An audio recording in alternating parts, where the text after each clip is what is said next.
Maqaa Abbaa, kan Ilmaa, kan Hafuura Qulqulluu, Waaqa tokkoo. Ameen. Dhiifamaa fi tolummaa isaa nuuf baay'isee Waaqayyo Abbaan keenyaa akka baay'ina cubbuu keenyaa osoo hin taane akka tolummaaf dhiifama isaatti eegee tiksee hanga isaatti kanaatti kan nu ga'e maqaan isaa qulqulluun guddaa kan galatoomee fi kan ulfaate nuuf haa ta'u. Maatiiwwan Waaqayyoo ijoolleen haadha keenya qulqulleettii Dubroo Maariyaam bakka adda addaa taa'uudhaan sagalee kana kan dhaggeeffattan hundumti keessan maqaa gooftaa keenyaaf fayyisaa keenyaa Iyyasuus Kiristoosiin nagaan isin gaafadhaa. Akka isaatii bakka jirtaniitti akkam bultanii, akkam ooltanii, akkam galgaleessanii. Ameen.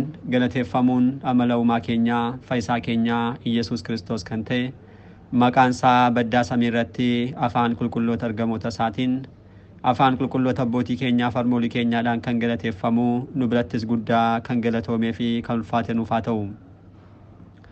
Deessuu gooftaa keenyaa haadha hunduma keenyaa qulqulleettii Dubroo Maariyaam akkasumas qulqulloota ergamoota Waaqayyoo qulqulloota abbootii keenyaa harmoolii keenya hunduma isaaniif akka kennaa isaaniitti galannii fi ulfinni guddaan isaaniif haa ta'u. Egaan maatiiwwan Waaqayyoo barumsa keenyaa koorsii dubbii haadha keenya qulqulleettii Dubroo Maariyaam kutaa boqonnaa 4ffaa kutaa 8ffaa har'aa itti fufna jechuudha. Egaan hundumti keessan akka yaadattan barumsa kanaan boqonnaa 4ffaadha. Fakkeenyotaa fi raajiiwwan haadha keenyaaf kanneen fakkeeffaman akkasumas kanneen dubbataman jennee barachaa kan jirru jechuudha. Barumsa kanaan kutaa darbe kutaa 7ffaadhaan akkuma yaadannu hundumti keenya raajiiwwan haadha keenya Dubroodhaaf dubbataman dursanii kanneen dubbataman keessumattuu kitaaba faarfannaa keessaa muraasa isaanii ilaaluun keenya ni yaadatama. Namni hundumtuu haadha keenyaan Tsiyoon jedha ishee keessaas namni ni dhalate jechuudhaan faarsaa 86 lakkoofsa 5ffaarra kan jiru ilaallee turree. Waaqayyo bultoosaa qulqulleessee faarsaa 45 lakkoofsa 4ffaarratti kan barreeffame tulluu Tsiyoon ishee jaallate irratti mana qulqullummaa isaa akka Aariyaamii hojjete kan jedhus faarsaa 77 lakkoofsa 68ffaatti kan argannu ilaalleerra. Dabarrees immoo Waaqayyo Tsiyoonin filateera bultoosaa akka taatuufis ishee jaallateera kan jedhu faarsaa 131 lakkoofsa 13ffaarra kan jiru isaan kanadha jechuudha kan ilaalle. Har'as egaa akka fedhaa fi ayyaana Waaqayyootti barumsuma kanatti fuudhaan kutaa 8ffaa barumsa keenyaa kan barannudha kan ta'u. Waaqayyo akkuma yeroowwan darbanii har'as nu barsiisuun fedhaa fi ayyama isaa nuuf haa ta'u. Egaan har'aa kan ilaallu qabxiiwwan 4 yeroo darban kan ilaalle amma aabaa caadaa jennee ilaalleerraa kanarraa immoo qubee i jechuudhaan jalqabuudhaan kan 5ffaa jechuudha. Kitaaba raajicha Isaayyaas keessaa muraasa isaanii ilaallaa jechuudha. Raajii Isaayyaas boqonnaa 6 lakkoofsa 1tti kan argannudha kan ilaallu maal jedha? Waaqayyo teessoo dheeraa fi ol ka'aarra utuu taa'u handaarri uffata isaas mana qulqullummaa keessa guutee nan arge jechuudhaan kan dubbatamedha. Raajiin kun yeroodhaaf kan dubbatame dhuguma yeroo sanatti mootichi Ooziyaan du'ee ture. Waggaa tokkoffaa isaattidha raajichi Isaayyaas raajii kana kan arge jechuudha. Innaa kun maal agarsiisa? Waaqayyo mooticha kanaan Ooziyaan kan sodaatamu kana mootii sanaan ol ammam akka inni guddaa ta'e ammam akka inni ol jedhaa ta'e ibsuudhaaf ture yeroodhaaf kan argame jechuudha. Garuu xumurri isaa immoo dubbii fayyinaa gooftaan keenyaaf fayyisaan keenyaa Iyyasuus Kiristoos nuuf raawwateef kan dubbatamedha. Innis Waaqayyo teessoo dheeraa fi ol ka'aaratu taa'u handaarri uffata isaa immoo mana qulqullummaa keessa guutee nan arge kan jedhu kallattiimaan Kiristoosiif kan dubbatamedha. Teessoo dheeraadhaaf ol ka'aa kan jedhamte haadha keenya Dubroo Maariyaam, handaarri uffata isaa kan jedhame Kiristoosidha. Waaqummaa isaadhaan bakka hundumaa kan jiru garaa Dubroo mana qulqullummaa kan jedhamte Dubroo Maariyaam gadameessa ishee keessa bulee ba'uusaa kallattiimaan kan agarsiisudha jechuudha. Walitti qabatti raajiin kun dubroo Maariyaamiidhaaf dubroo Maariyaam teessoo ol dheeraadhaaf ol ka'aa jedhamteetti. Maaliifidha kun teessoo ol dheeraadhaaf ol ka'aa kan jedhamte dubroon teessoowwan hundumaa keessaatu ol dheeraadhaaf ol ka'aa ta'uun ishee qulqulleettiin dubroo Maariyaam akkuma dubartoota dhalattee jechuudha. Harmee isheedhaaf abbaa ishee irraatti dhalattee garuu dubartoota hundumaatiin olitti immoo maaliin adda kan taatedha? Kabaja durbummaa isheetiin, qulqullummaa isheetiin, amantii isheedhaan dubartoota kamiinuu kan waliin gitne dubartoota hundumaadhaan ol kan taate waan taateedhaaf teessoo ol kaatuudhaaf ol dheertuu jedhamuudhaan dubroon Maariyaam haala kanaatiin kitaabolee raajotaa keessatti ni ibsamti jechuudha. Kan ittaan immoo achuma raajicha Isaayyaas boqonnaa 7 lakkoofsa 14 kan barreeffame kunoo durboon nu ilfoofti mucaa dhiiraas ni deessi maqaa isaas immoo Amaanu'eel jettee ni moggaasti ni jetti jechuudhaan raajichi kun dubbateera. Raajiin kun kallattiimaan kan ilaallatu haadha keenya qulqulleettii dubroo Maariyaamiif gooftaa keenyaaf fayyisaa keenya Iyyasuus Kiristoosidha. Raajichi kun dhalannaa gooftaa keenyaa akkasumas bara dubroo waggoota 700 dursuudhaan haala kanaatiin ija raajiidhaan fuula duratti argeetu dhalannaa Kiristoos dubroorraa dubroon immoo durbummaadhaan akka isheen deessu kallattiidhaan argeetu kan dubbatedha. Akkuma dubbii isaas immoo dhuguma dubroon Maariyaam akkuma isaatti akkuma inni jette jechuudha. Durbummaadhaan ilma ishee deessee innis irraa dhalachuu ishee dhaalachuudhaaf durbummaa isheen jijjiirree haadhas durbas taatee argamte jechuudha. Kan ammoo kakuu haaraatti qulqullichi Gabri'eel dhufee Yoosefiif yeroo dubbatu yeroowwan darban akkuma bachaa turre jechuudha. Yoosef dubroon Maariyaam yeroo isheen ulfooftee jirtu eessaa fiddee kan jedhu baay'ee dhiphachaa ture. Isheetti mee ishee dhiphisuun barbaadu garuu ofisaatiin dhiphachaa yeroo inni turu ergamaan Waaqayyoo mul'ate maal jedhe hin sodaatiin kaadhimaa kee Maariyaam ofitti fudhachuu hin sodaatiin isheen hafuura qulqulluurraa ulfooftee mucaa dhiiraas immoo ni deessi. Kunis immoo dursee raajichaan kan dubbatame akka raawwatudha. Afaan raajichaadhaan maal jedhame?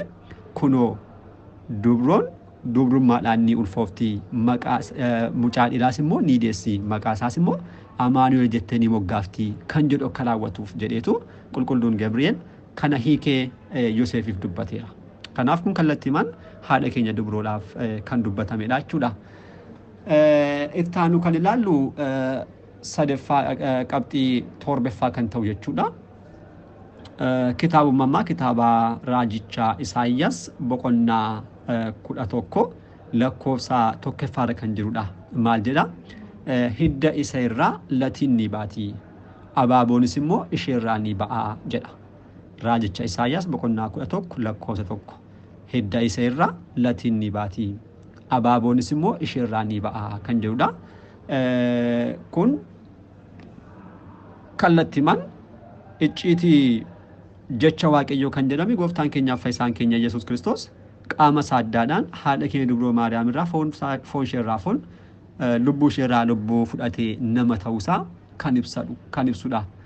Innis maal jedha? Abaaboonis ishee irraa ni ba'a. Abaaboo kan jedhame yaa'u ni beekna gooftaa keenyaaf fayyisaa keenya Iyyasuus Kiristoosidha.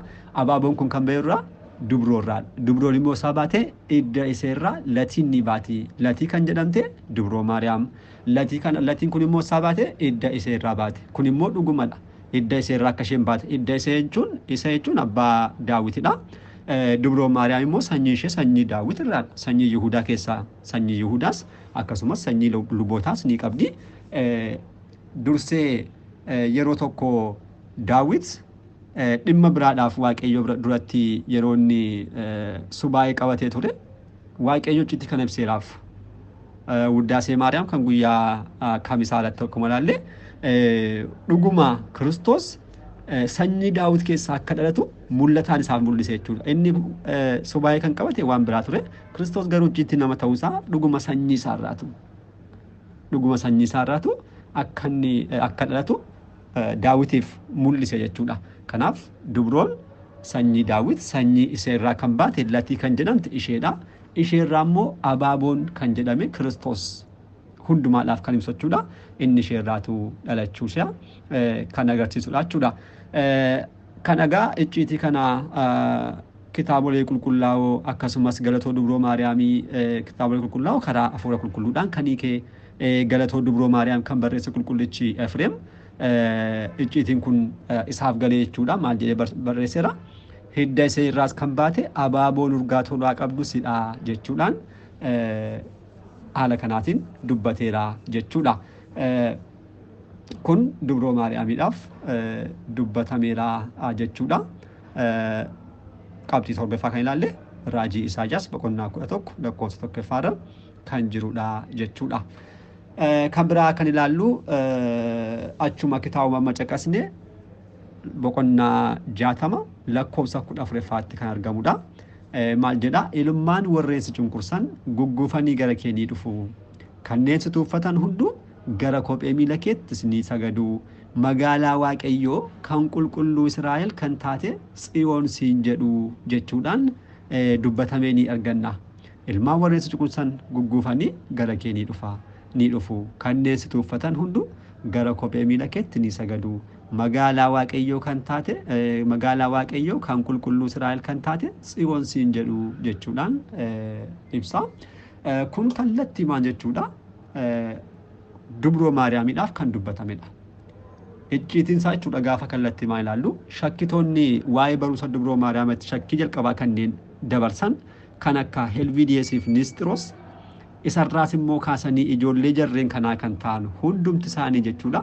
Deessuu dubroo maariyaamiidhaan isheen deessuu waaqaa miti laattisibaat ulfinaa kabaja durbummaa bara baraadhaa fi akkasumas saganni kan isheef hin taane kan hundumaa kanneen morman jechuudha. Shakkitoonni kun hundumtu yeroo dhumaa sanatti gara kophee miila keetti ni kufu kan jedhu kallattii maan kan ibsu jechuudha. Dubroo maariyaamiidhaaf haala kanaatiin raajonni kana isheef barreessanii jechuudha. Tokkos immoo dhuguma foon ishee irraa fudhatameedhaaf akka isaan sagadan isheen haadha waaqayyoo ta'uu ishee warreen hin beekne jechuudha. Akka deessoo waaqatti kan isaan jarreen kana booda ni baranna. Helvidiyees maal akka jedhee Helvidiyees Nisxiroos immoo walgahii Efesoonatti kan dhorkamedha. Maal jedhee ture lottuu sibaat Kiristoosin inni yeroodhaatu namadha malee waaqa miti jechuudhaan kanaaf deessuu isaa kan taate dubroo maariyaam deessuu waaqaa osoo hin taane isheen deessuu namaadha jechuudhaan amma kanaatti ganumsa kan kaasedha. Isaan kun hundumtuu gaa Addaam irraa kaasee anka Kiristoositti si'ool keessatti furoonni seexanaa lubbuuwwaniin cunqursaa kanneen turan kun fannoo jalatti kufuu isaanii kallattii maan kan ibsudha. Maaliif isheerraatu kan fudhatame foon dubroo maariyaam waaqummaa wajjiraan tokko ta'uudhaan tawaahidoodhaan wanta jiraateedhaaf fannootti kan fannime foon sun kan neewti kan dubroote jechuudha. Dubroorraa kan fudhatamedha. Waaqummaan immoo samiirraa kan dhufedha.